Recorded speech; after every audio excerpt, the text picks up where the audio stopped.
Good morning or good afternoon, depending on where you are. I'm Russ Adkins, and Darcy and I are so glad that you decided to join us for what appears to be a great presentation today. And it's my pleasure to introduce Dr. Darcy Hardy.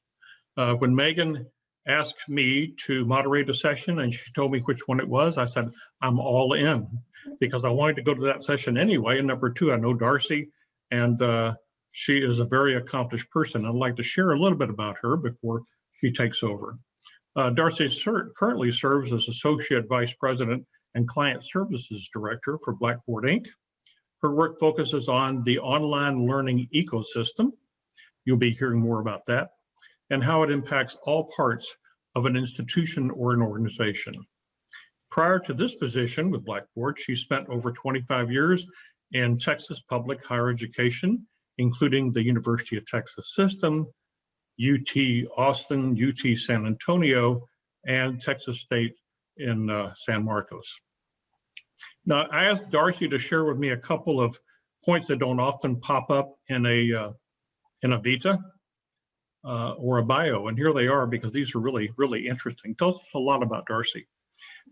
She worked with the Obama administration to complete a 2-year Intergovernmental Personnel Act, and was in the Rose Garden with the president when he signed the jobs bill. Pretty cool. Darcy is also the founder of the USDLA-sponsored International Forum for Women in E-Learning, and has served as the co-chair since inception.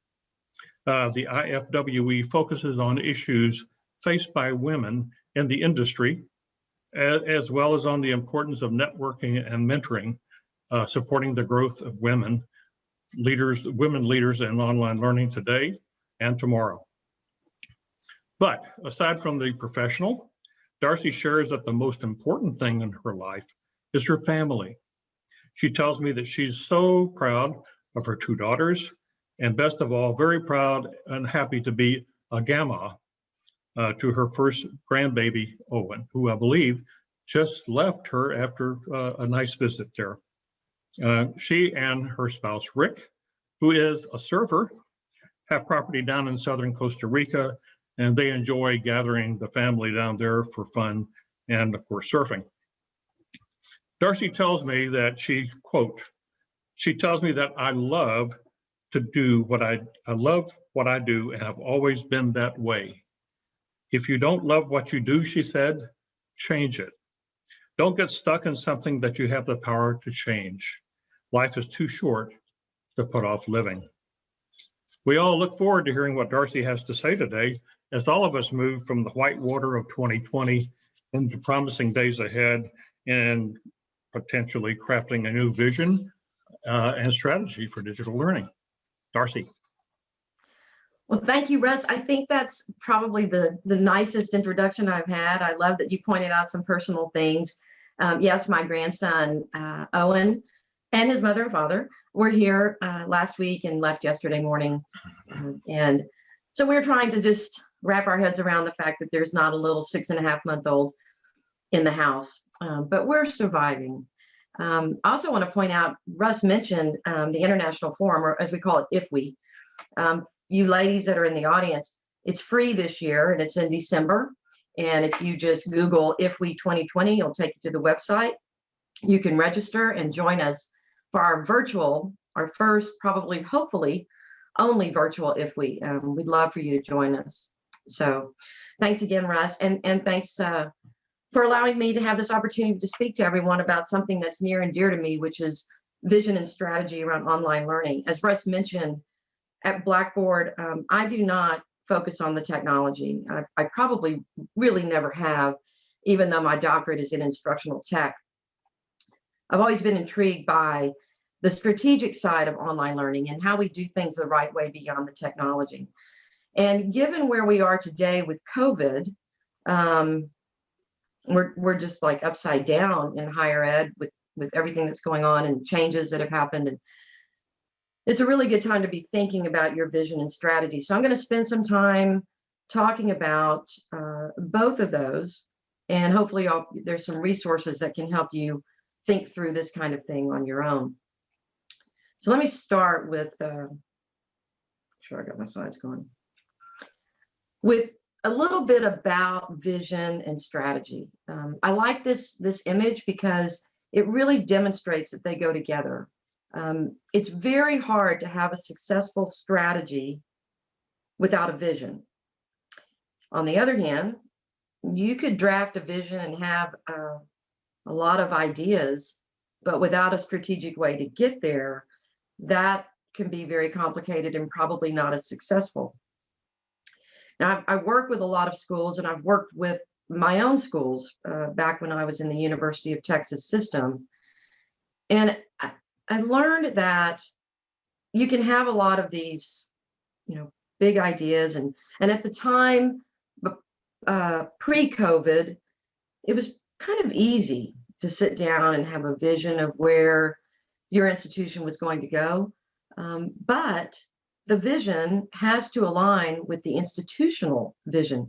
So when I'm talking about vision and strategy, I'm not talking about an institutional strategic plan that we generally see projecting out 5 years. And sometimes they sit on a shelf like in Raiders of the Lost Ark to be forgotten. No one ever looks at them again. But sometimes they are living and breathing documents that people refer to quite often. What I'm talking about here is a vision and strategy for online. And whether you call that digital learning or e-learning or online learning or distance learning, it is something that sits separate from the institutional vision and strategy or the system vision and strategy, but they have to be in alignment.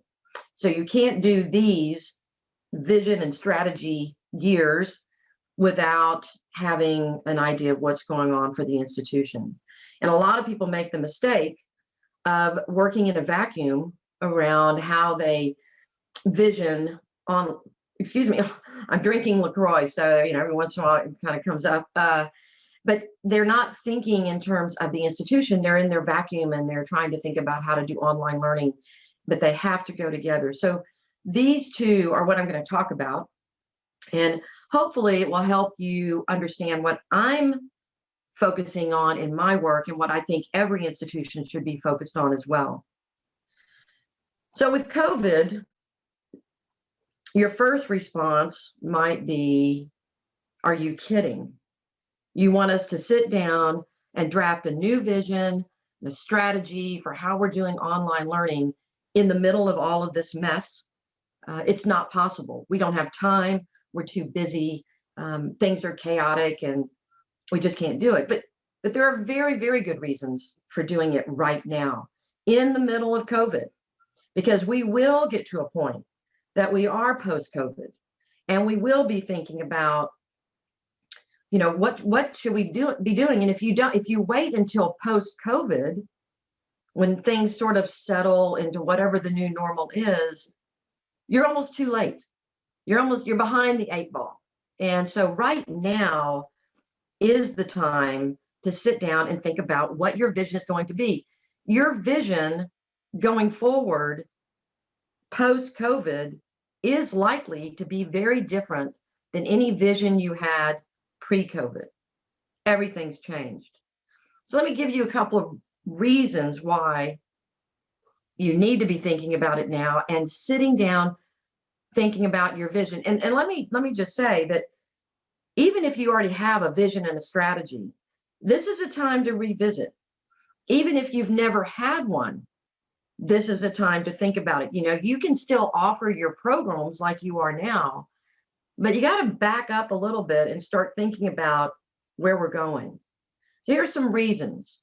With COVID, we saw unemployment grow from 6.2 million in February to 20.5 million in May. Now, granted, it's not that high now. It started to come down. People have gone back to their jobs, but you still have millions of people who are unemployed as a result of COVID. Those people are going to be looking for employment. Those people are going to be looking for new career paths, new skill sets, other ways of doing things. They may not be able to go back to the job they had before. Or the job they had before is going to be highly competitive now because so many people have been out of work. So that's one reason around people. Another one is one that we've long heard about, the some college, no degree population. As of October 2019, and it hasn't changed much, you've got 36 million plus Americans who left college with some college credits, but without a credential. They are still out there. And even though about 1 million have since re-enrolled and are now completers, you still have a giant target audience out there that is going to be looking for ways to complete a credential. The last one that I have listed here around people is the idea of CBE. And you know, CBE in the truest sense is what Southern New Hampshire does, or Arizona, you know, in the full complexities, because it requires an entire change in the institution to really do CBE. Then you've got CBE light, you've got personalized learning, you've got flexible learning, you have prior learning assessments. The bottom line is, if you think about the COVID unemployment population that's going to be looking for new skills, new jobs, and the some college, no degree population, you're talking about adults who are looking for a fast way to complete. I don't mean easy, but fast. They're looking for a way to get the credential they need as quickly as possible so that they can get back in the workforce. And this applies even to a liberal arts institution. These adults are going back to school at all kinds of institutions, and they need to get in and they need to get out. So that is reason number one around people, is related to why you need a vision and why you need a new vision for post-COVID. Another reason why you need to think about it is perceptions. You know, you could look at all of 2020 and you could see very clearly that perceptions have played a big role, whether it was political, you know, politics, whether it was COVID. You know, people have different perceptions of what things look like. In the idea of thinking about a new vision and where perceptions play a role in online learning has to do with these two definitions. And there's many definitions out there. I just kind of crafted these as something I could work with. But right now, we are in the middle of a lot of remote learning. In the era of COVID, it's fast, it's minimal, it's primarily synchronous. There may or may not be any instructional design. The goal during COVID was to get content online as fast as possible. Had to make the shift overnight, flip a switch, we're online. So, you know, it was basically trying to mimic the classroom, which is fine, no one's fault. But that's a different thing, a different animal than what I consider online learning to be. Online learning in its truest sense is strategic, it's thoughtful, it's deliberate, it involves data-driven processes, it involves pushing quality in both design and delivery. It's an ecosystem that has governance, it has faculty development, instructional course design, technology, student support. It is not haphazard. It is not something that's just trying to replicate what is in the classroom. It's trying to make it better. So online teaching and remote, or online learning and remote learning, are two different things. So the perception that people have right now is that they are the same. This is why, this is another reason for you to think about your vision and your strategy. Post-COVID, what you don't want is for all of your courses to remain in that bottom definition. You want to be thinking about how to move forward and turn them into online learning, and that requires remediation, and I'll talk about that in just a second. So those are two big reasons to stop and stop running like a hamster in a cage for just a little while. Back up, think about your strategic vision and your strategy on how you're going to fulfill that vision so that you are doing this online learning post-COVID and not remote learning as we see it today. Now, I want to spend a minute and talk just a little bit about the Blackboard Quality Learning Matrix. And this matrix was designed by several of us who are former academics or recovering academics, if you want to call us that, at Blackboard, who sat down a few years ago and really started thinking about all the elements that make online learning high quality. And I've been in audiences before, 200 or 300 people, and I'll ask, raise your hand if what you think you're doing in online is high quality. And I'll have a few hands that go up, and I'll ask them, what is it that makes your program high quality? And almost always, I'll have a few people that will tell me it's because their numbers are high, their enrollments are high. That is not quality. That means you've got a lot of enrollments. It doesn't mean you're going to keep those enrollments, and it doesn't mean that what you're doing is high quality. To have a high quality program, you've got to have that very first thing in the box, and I circled it. It's where I always start with vision and strategy. If you don't have a strong vision, if you don't have a strategy on how you're going to get there, it's very hard to know which of all these other elements are relevant to your institution or your organization. And this is a great tool. I think we have a PDF of this as a resource for you to download that you can use as a conversation starter. Those of you that are in management positions and managing online, and you're thinking, well, how am I going to get people to think about a vision and a strategy right now? This is a great conversation starter. It doesn't mean that everyone has to do all 25 of these boxes in order to have high quality. But what it does mean is that if you're not starting here and you're jumping in here, or you're jumping in here, or you're jumping in here without this, you're not bringing it all together. So starting with vision and strategy will drive the institution to make those decisions and allocate those resources to enable you to do any or all of these other things that are important for your institution or your organization. Online learning and strategic planning for online is not a cookie cutter. We don't just, we work with schools all the time and help them with a vision and a strategy going forward. Our goal is to help the institution become self-sufficient or determine which things to outsource and which things to go in-house. But you can't really do that unless you've thought about where you want to be and how you're going to get there. So this tool is one that I hope you'll use when you're having those conversations. And of course, I'll go ahead and tell you, if you're a Blackboard client, we can go over this with you at no cost, just in a workshop to help you, help facilitate that conversation with those that need to hear more about these elements of high quality. So let's talk about vision for a minute. Here's an example of a vision statement that I think is pretty good. The vision statement for Monument University was to use online programs to promote the university's mission by providing relevant, high quality, student-centered online education with flexible scheduling, affordable costs, or stackable or transferable credits, and other features that help students achieve their full potential and reach their dreams. The goals of the online program initiative include overall enrollments of between 18 and 20 and so forth, with a third of those being represented by online. That is a vision. That is a vision that it clearly is aligning with the university's mission.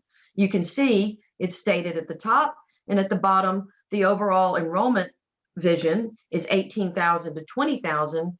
Then it says 1/3 of those in the online. So this is a good example of combining what you want to do as a vision for online with what the institution's mission is. They have to go together. So this is a good example. Again, everyone's is different, but let me give you an example of a vision that would not be good. A vision that says Monument University will be a global online entity attracting students from 60 different countries.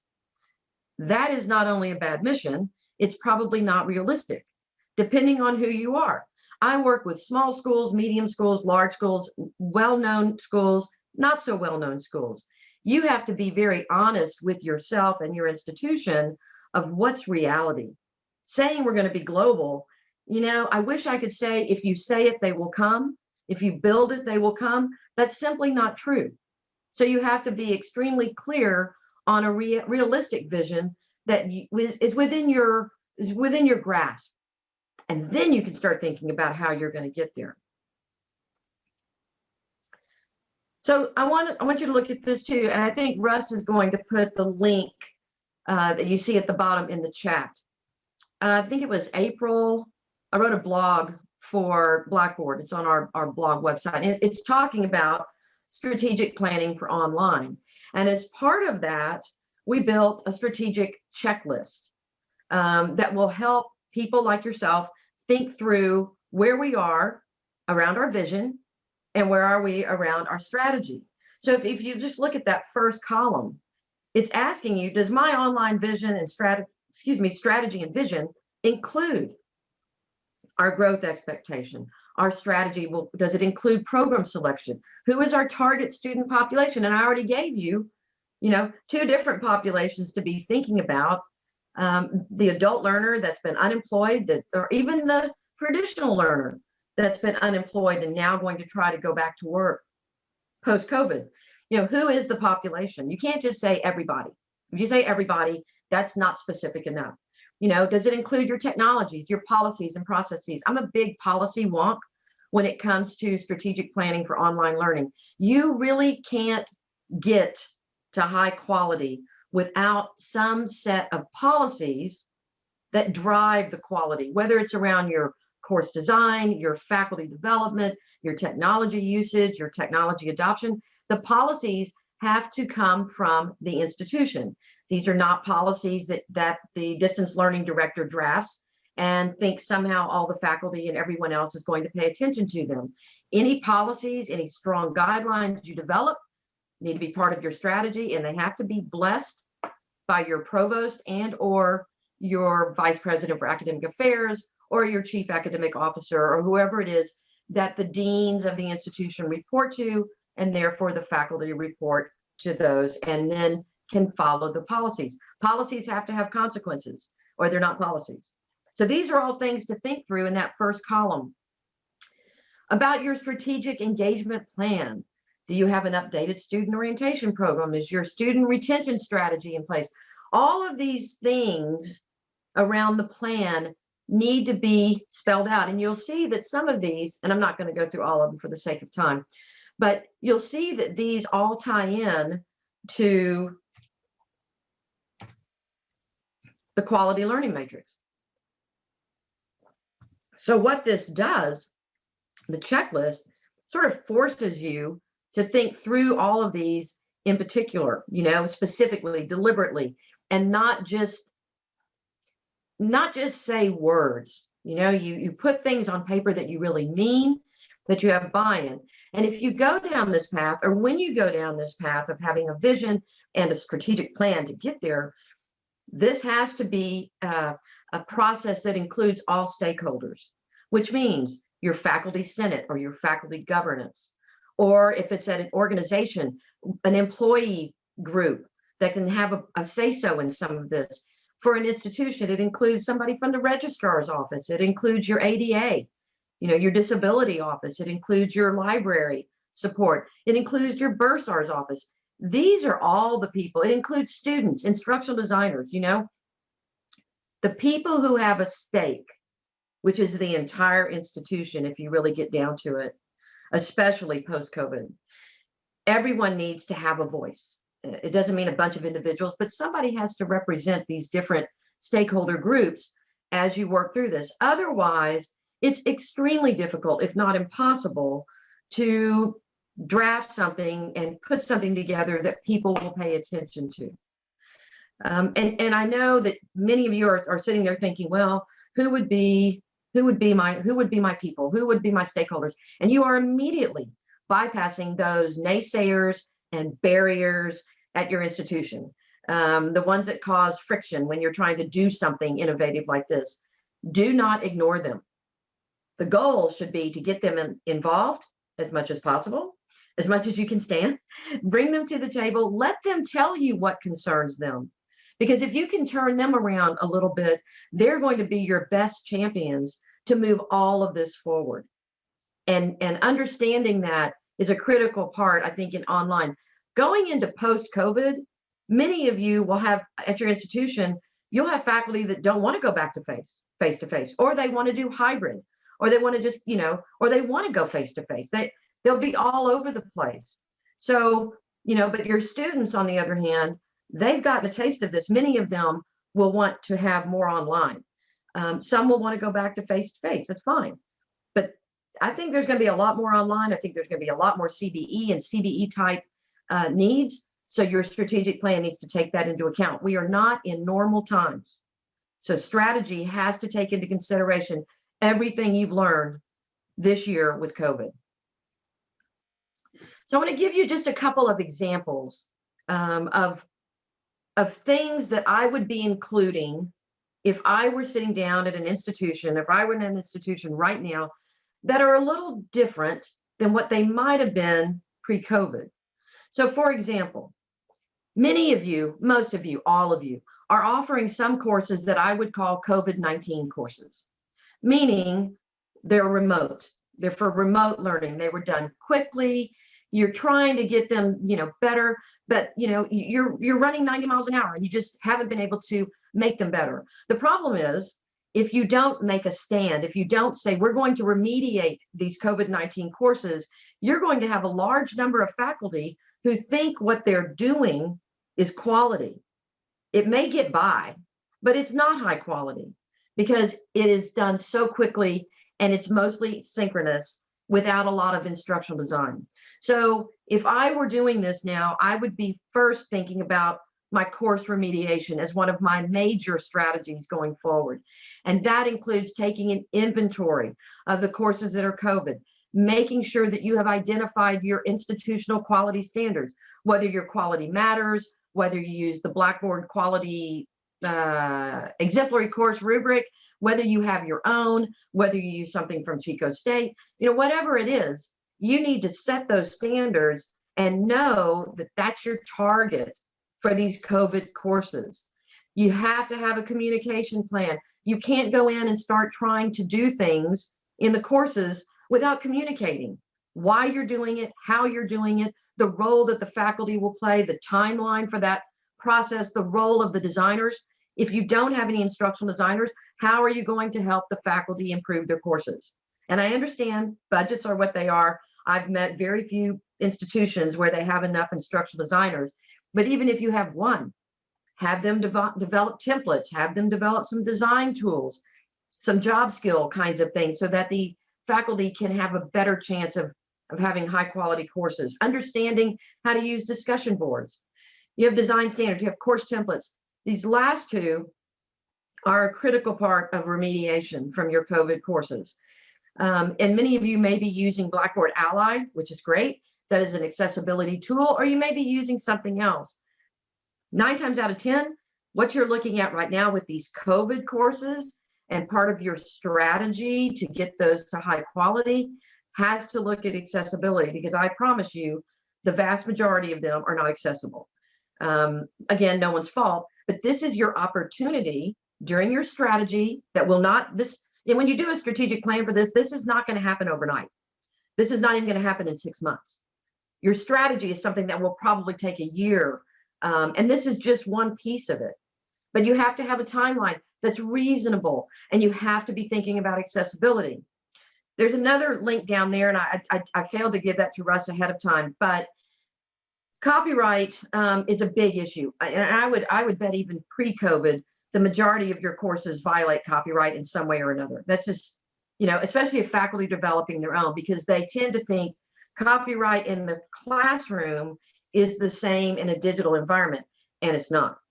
So this is actually called the Copyright Crash Course. And all you have to do is Google the Copyright Crash Course. It is a free course. It is housed at the University of Texas at Austin, completely free. And it is a course that If I were back on a campus, I would require all my faculty teaching online to take it. It's not hard, but it gives them the rules of thumb. What is fair use? When are they violating copyright? And they get a little certificate they can print at the end. The reason why this is important as you remediate courses, because again, this is your chance to get those courses in alignment with copyright. If there is a copyright violation somewhere down the road, you can at least say in good faith, your faculty thought they were still within the realms of fair use because they went through the copyright crash course. So I encourage you to download that. This was just an example of a strategy for course remediation. Yours would look different possibly, but I'm trying to plant the seeds that going through a strategy now because of COVID is going to include elements that you would not have included before. You would like to have had, but wow, isn't this a great opportunity for those of you managing online programs to be able to say, well, because of COVID, we're going to really look at these courses again, get to accessibility, get to copyright, get to high quality. What a kind of a boom for instructional designers and managers of online that they have the opportunity to do this. Dorothy? Yes, sir. Got a question from Kelly Brandt at Boise State. She asked, what happens if students evaluate the COVID-19 courses with high marks? Talking to faculty about course improvement may hit a brick wall. Oh, it absolutely will. It absolutely will. Bear in mind that many of your students that give those marks may not have taken any other online course. So this is the only thing that they have to compare to. All it's going to take over some time is for them to take other courses that are high quality, and then that COVID course isn't going to get as high marks. And I think one of the main things you can do, and let me go to this next slide because it kind of helps you, right down here for faculty development, this next to the last bullet. Do you have a repository of online best practices for faculty?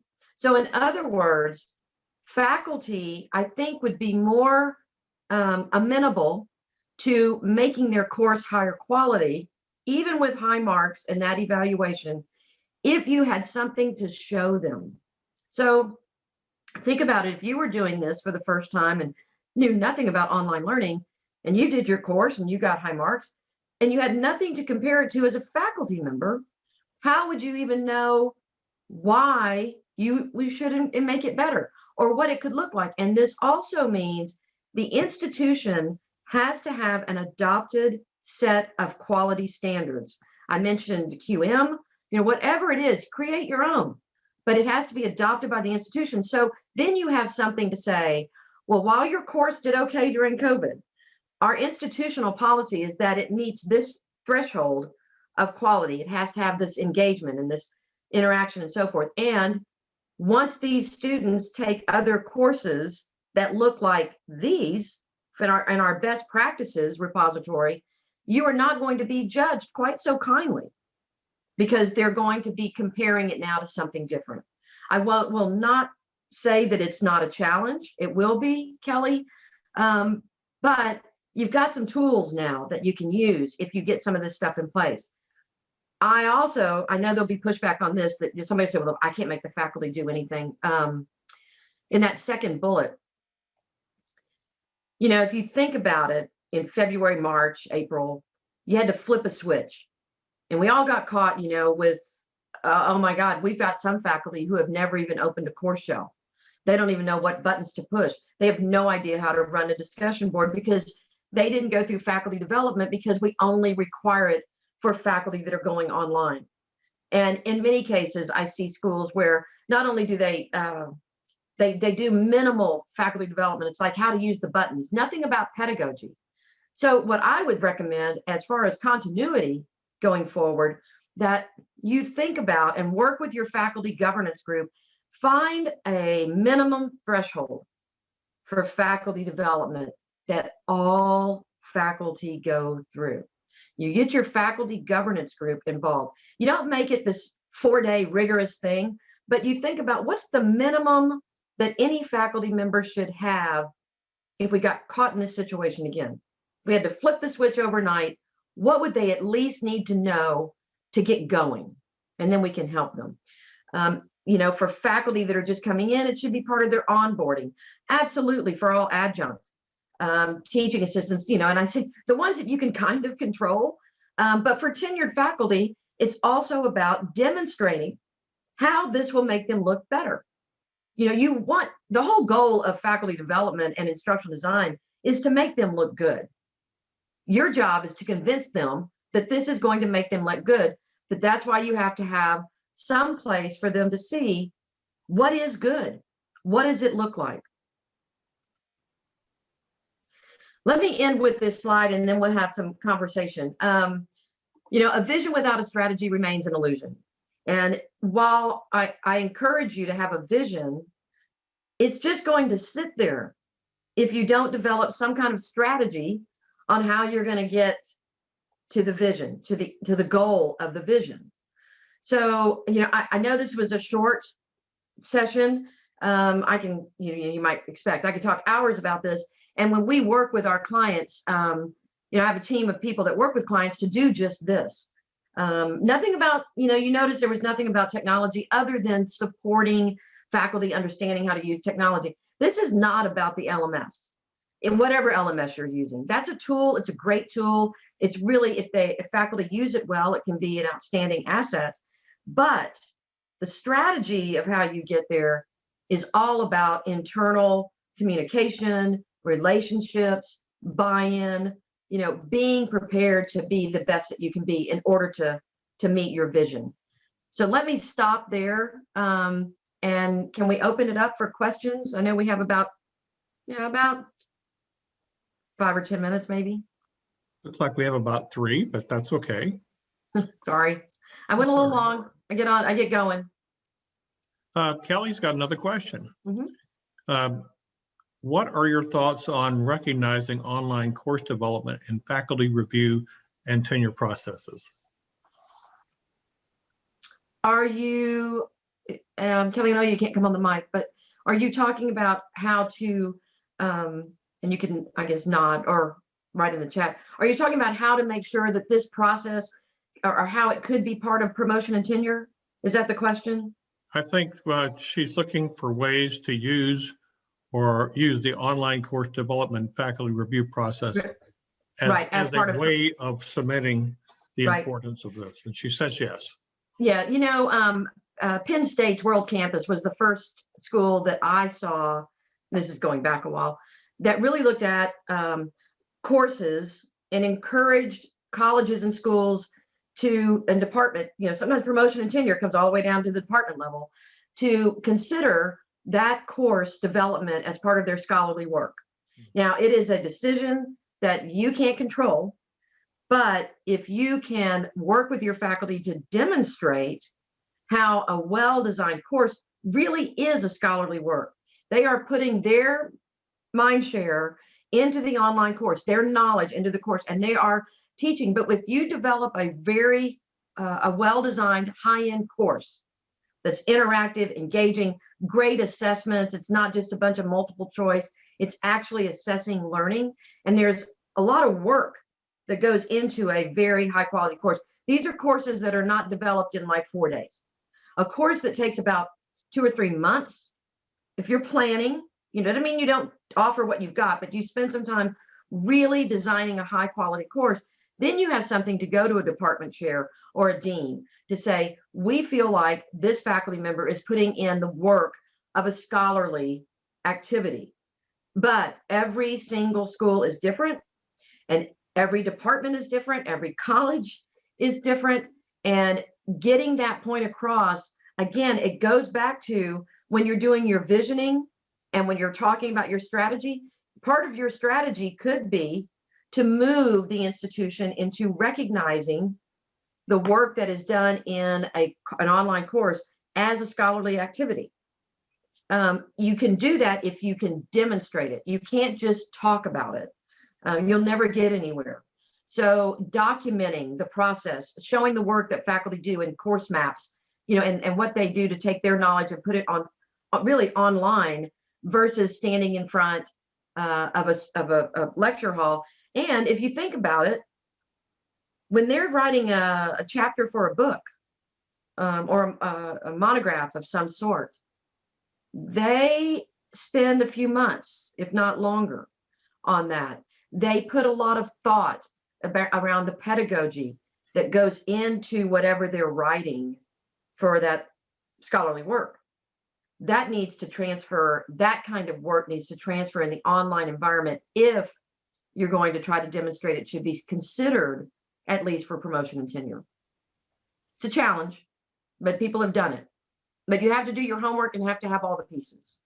And there are lots of ways to recognize faculty too, even before you get to the point that you make an impression on the teaching of the tenure process itself. Darcy, we are at 1:11 Eastern Time. Is there anything you'd like to say to us before we sign off? Sure. The only thing I mentioned, and what you said was a good point.